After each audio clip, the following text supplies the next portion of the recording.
In this video I'll show you the steps how I changed out an old internal door slab, refitting this new door with opaque glass. The opaque glass door was chosen because it allows light to shine in from the bedroom down into a dark hallway. So this is the old door, just looks a mess on the back. It's had soundproofing stuck on the back of it, but other than that it opens real well.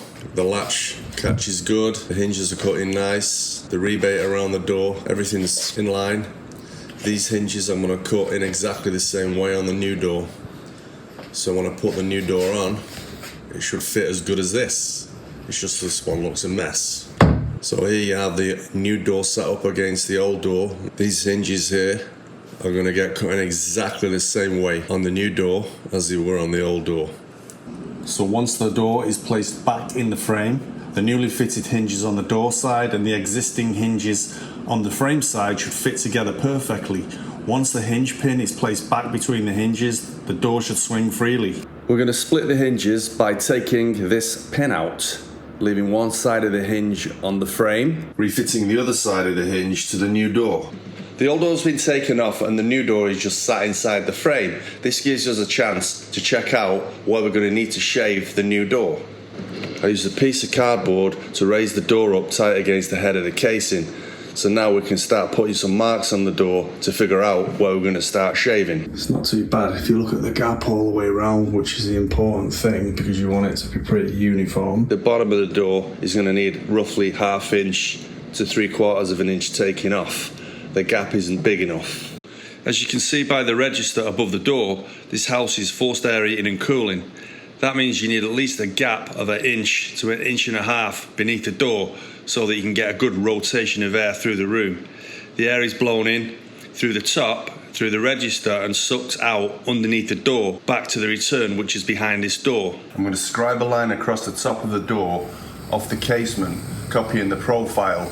This line will give me an accurate line to shave the door to and a more accurate fit. So next I'll mark this line out a little clearer, see if it's straight, and then run the planer along and just leave a little bit of the mark on the door.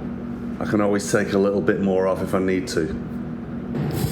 Virtually take nothing off there. You want to start at this end, come in slightly, and then just a little more, and then just a little more. And you want to try to check this and make sure it's nice and flush as you're going along. Keep it nice and straight.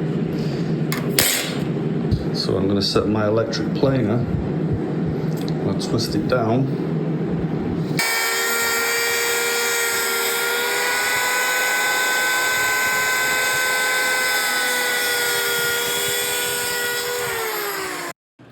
I can still see the pencil line across the top of the door, so now I can shave even closer to it, so I can set my electric plane on the lowest setting or use my small hand plane. Use caution when shaving across the top of the door past the end grain, because you can split the grain down the edge of the door. This particular door is an MDF door, but the edges are made of wood. There are no issues shaving down the sides of the door because you're following along with a wood grain.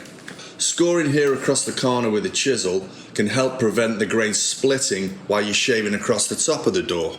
So I'm going to just shave this all the way along in one go, taking minimal off. I'm not taking too much off. I always take less, and then I'm going to go one swoop.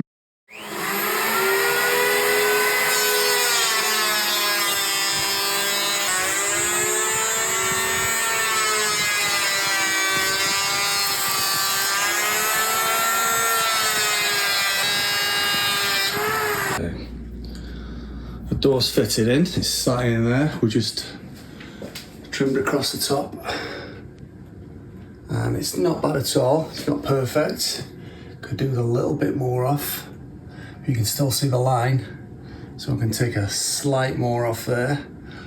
But I went down the side, and it's giving me a nice little bit of a gap along, so there's less chance of that catching. It's quite kind of tight on the hinge side. So I may even go down the hinge side and take a run down with the planer. Okay, and always run along the edge of the door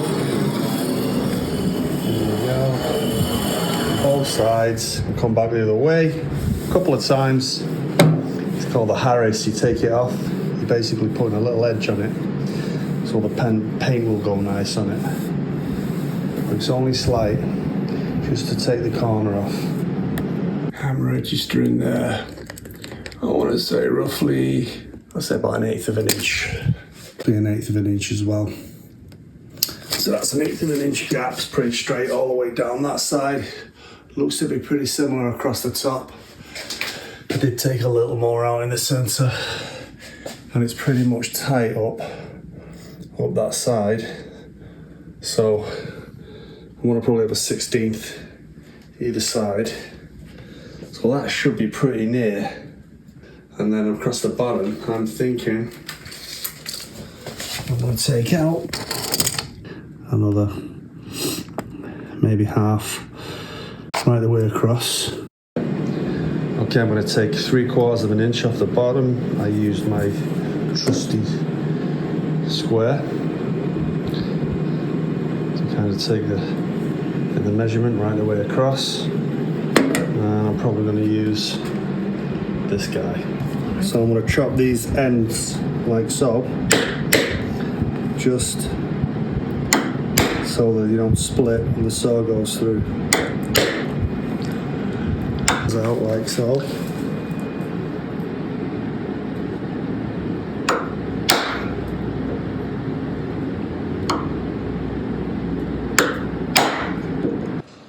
I'm going to place the saw on the edge of the door, making sure the blade's set at 90 degrees. I'm going to cut this freehand. I'm not going to use a straight edge. So I'm going to get the blade lined up with a pencil line. I'm going to lift up the safety fence with my thumb. This will ensure that as I start the cut, the saw will not snag along the edge of the door.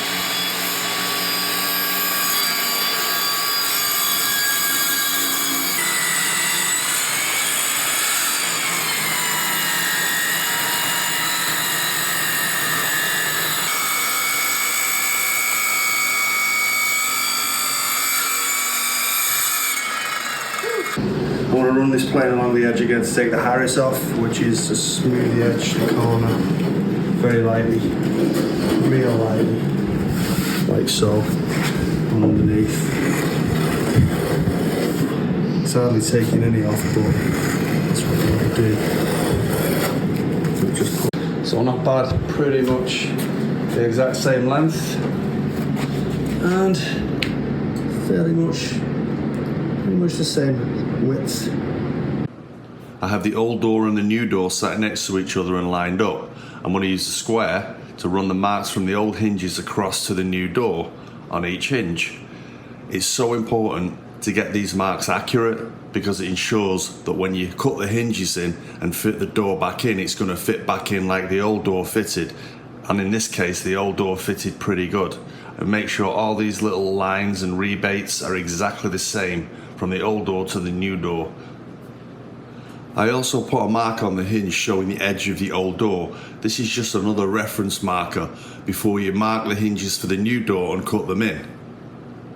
I'm going to set the square up against the rebate of the old hinge and making sure it's nice and tight against it. I'll run the line across onto the new door. Next, I'll use the hinge to mark out the length of the hinge along the new door. This is especially critical to get these marks accurate if you're going to be using a chisel to chisel out these hinge mortises. So these line up pretty good. Just double check both ends of the hinge, make sure that they line across from the old door. As stated, this is so critical to get these measurements accurate. This ensures that the new door will fit on the frame just like the old door did. So we'll just check this rebate again on the old mortise and run the lines across to the new door, using the hinge again as a template to mark out where we're going to be cutting these hinges in. So we'll go to the top of the door next and mark the last hinge out in exactly the same way. We'll slide the door along a little bit, always checking that the doors are lined up next to each other and that the ends are flush. For now, we're just marking the distances. This step is to ensure that the marks we put along the new door for the hinges are an accurate representation of how the hinges were spaced along the old door. This follows the measure twice, cut once practice. Once we've marked the hinges out, if they're a little tight, we can always take a little more off. It's better than the hinge cut out being too big. The next step is to measure out how far across the door the hinges need to be cut in. This rebate has to be exactly the same as it was on the old door when we come across to the new door. This ensures that the door will swing and won't bind. Here we have roughly 1/8 of an inch, but what I'm going to do is I'm going to use the square as a depth gauge. I'm going to take a measurement of the old rebate, and what we're going to do is check along all 3 hinges to get an average measurement of what this depth is. So I'll check this measurement at the center hinge and we'll see how this fits. And the rebate is slightly smaller on the center hinge. So what I'm going to do is adjust the square and back it off a little bit, and then we'll take this measurement, and that seems to be okay, and we'll go to the last hinge and we'll check against that, and it's not perfect, but we have a happy medium. The measurement will work across all the 3 hinges. So all we have to do now is transpose that mark along the new door. And we'll do the bottom hinge. So that's ready to go. We'll do the center hinge, the same mark, we'll run it across, and then we'll go to the top. I'm going to take a measurement of how deep the hinges were cut in on the old door. This is important if you're going to be cutting the new hinges in with a chisel. You need to know how deep to go. So this distance is the exact depth that the hinge was cut in on the old door. And if we check this against the hinge, as you can see here, is the exact thickness of the hinge. I'm going to go along the edge of the door. I'm going to run this along. There you go.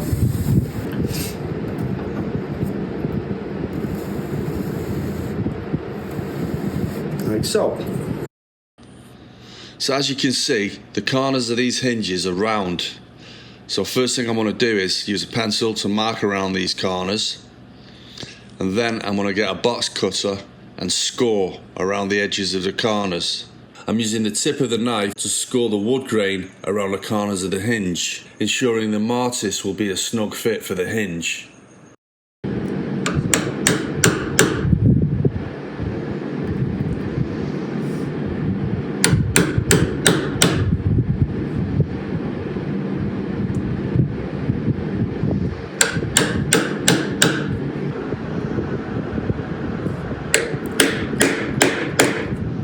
Mark.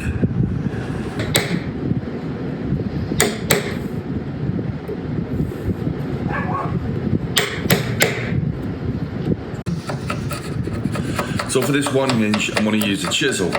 As you can see, it's a lot more time consuming and there's a lot more margin for error. Considering it's been cut in by hand, it's fairly decent. This is the Ryobi hinge jig, and this is the best way, in my opinion, to cut these hinges in. As well as squared corner hinges, there are 2 common types of rounded corner hinges that are slightly different.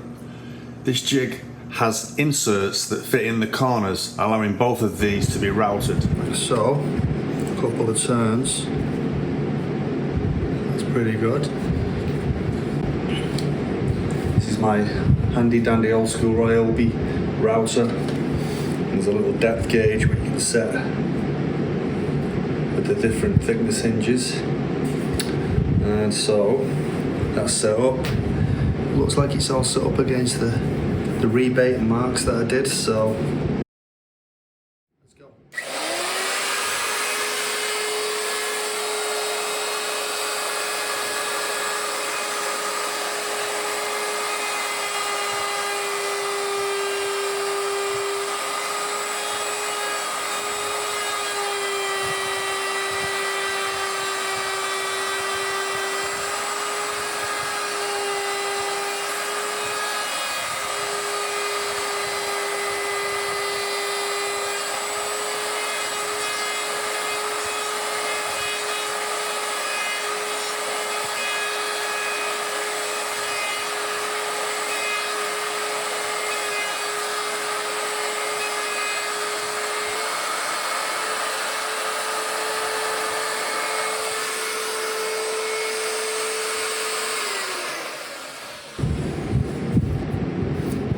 pretty good. That looks pretty good. And fits the hinge perfectly. We'll bring that in, you'll see. So, hands down, the winner is not me doing it manually, old school, although it can be done. But this thing, I think I paid 35 bucks out of the door for it at Home Depot. Well worth it. How long did that take? So I've just lined it up again, I've just hooked it up on there. And I'm going to do the last hinge, the second one I've done with this. Again, to just kind of set it in place. All the marks line up perfectly, so let's go for it. And let's see if this one goes as easy as the other one that I did.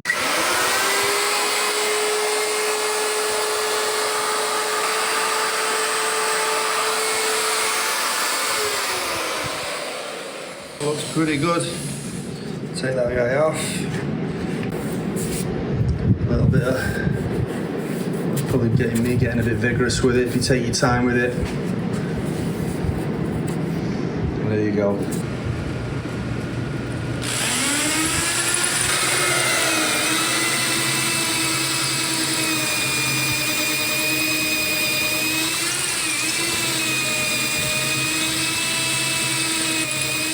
So before drilling this out, I'd already taken measurements off the old door. Started on the other side, came partially the way through, and finished off that. After pilot drilling the holes and fitting the hinges, the door swings pretty well. The gap at the bottom of the door's okay. The door sits in the frame fairly well. It sits up against the rebate all the way around. Considering it's an older home, the door casings are in fairly decent condition. The rebates on this door casement are trim. Depending on tolerances, these can be removed and adjusted. But I think these are okay. I'm happy with these. So I fitted the latch. So after finding the centre of the catch plate and bringing the marks across with the cut out there and the centre of the cut out there, like so, all the way around. And then use this mortise bit to drill out the hole for the latch. Then I use a 3/4 chisel to cut round the plate to sink the plate. After fitting the latch, pilot drilling the holes.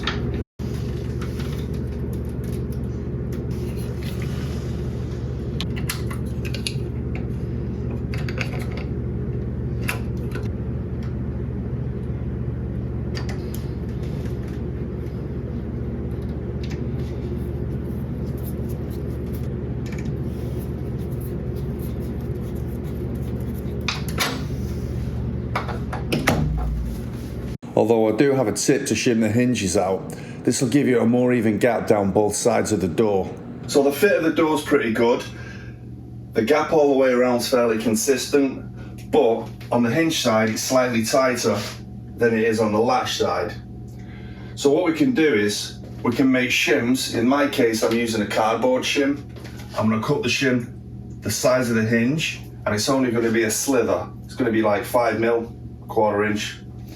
Back the screws out on the side of the casing, only very slight, just allowing me to pull the hinges forward. I'm going to slip the shim behind the hinge, tighten the screws back up, and this should just give us enough to pull the door across. So we'll get a more even gap on both sides. So this is the slither of cardboard that I'm going to slip behind the hinge. As you can see, this hinge moves now. This slips right behind the hinge, like so. I like to put the shim behind the hinge on the frame side because it's less conspicuous. I'm using an instrument to slide cardboard in behind the hinge.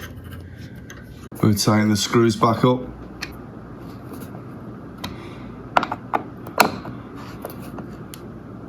And there you have it. It's only very slight, but it evens out the gap on both sides. Pretty much exactly the same. After putting shims behind all three hinges, this gives us a more consistent gap all the way around. So if you found this video useful, maybe hit the bell icon, subscribe and give the video a like. Thank you.